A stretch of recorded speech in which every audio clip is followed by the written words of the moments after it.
Today I'm going to tell you about the only professional field sport of the world which allows fighting. Yeah, you heard me right. I'm talking about ice hockey. Alright, ice hockey is the only professional field sport of the world which does not illegalize fighting between two players. Now, this is a very physical and contact sport which has had fighting as a crucial aspect of it ever since the 1900s when the game first started gaining popularity in Canada. Now, don't think of it as a dogfight where players can do anything and everything that they want and not get penalized for it. Also, don't think of it as a part of the game where like a hockey game is running and players just stop at a point and start fighting with each other. It's not like that. It is a very carefully regulated aspect of the game which has several laws that govern it and a number of unwritten rules and etiquettes to it as well. Now, why do these players fight? It is as common as in any of the other contact sports. There may be a flagrant foul, there may be some trash talking, there may be some bullying. Just like, say, for example, a sport like football. When two players fight in football, players get shown the red card and get thrown out of the game.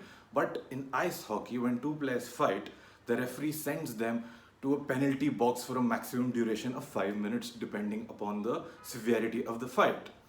All right, let's talk about the unwritten rules or how this fights happens. The first and foremost, the most basic rule is that you don't pick a fight with someone who's not in your league. So a lightweight will only fight a lightweight opponent, or a heavyweight will only fight a heavyweight opponent, and a lightweight won't fight a heavyweight guy, and vice versa.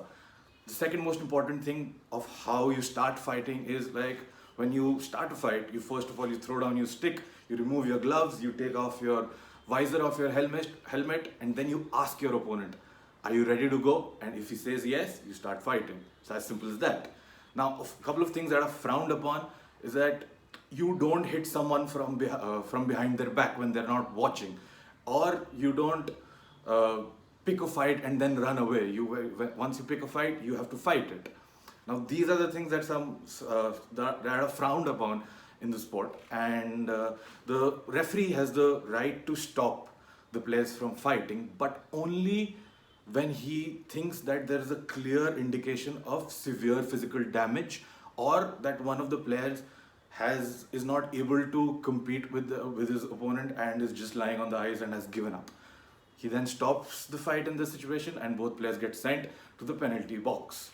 Now, this aspect of the game, the fighting part of it, is used by many teams as a tactic to get a hold of the stronger players of the opponent team and to penetrate the game in that particular way. It is also used by many players as a way to defend their teammates and as a way to motivate their team to do better in that particular game. I mean, when I first read about it, it just blew my mind. It sounded something that was very bizarre. Imagine watching something like that in India. I mean, that will be so interesting. Before I let you go, I just want you to go on YouTube and search NHL fights, National Hockey League fights, and you'll watch a couple of those videos to better understand what I'm trying to tell you. And I'm telling you, you'll be amazed by what you see.